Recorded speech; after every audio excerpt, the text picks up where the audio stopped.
Nabi ya Allah Ta'ala kamu beryakin dan yang menyenangkan watai ka kenang bala ke kamu. Watai kenang balanya ka kenang tu bala tiga ke ka kenang musibah tanya.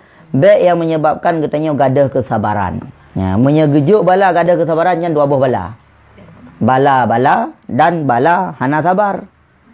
Menyegejuk bala tetapi kena bersabar nyan kan bala. Nyan adalah manfaat. Nyan adalah nikmat bibut.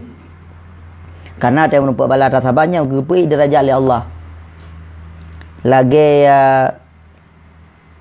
Sufyan Suri nyesan Sufyan Suri. Ganyan 60 tahun hana pernah tinggal jamaah.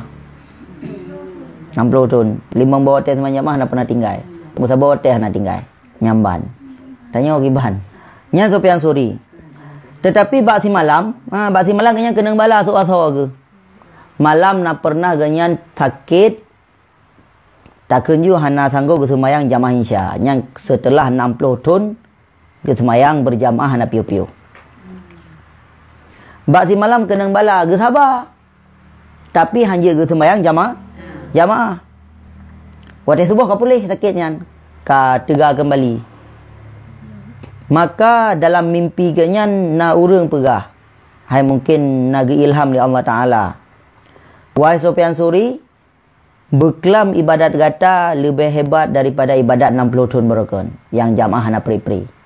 Tah ibadat berkelam. Drone bersabar daripada sakit. Hana keluh kesah, hana merasa wehne dan drone bersabar atas balalun. Maka lebih hebat ibadat berkelam daripada ibadat 60. Maka ibadah sabarnya lebih haya daripada segala ibadah-ibadah yang lain menyai tersabar atas bala.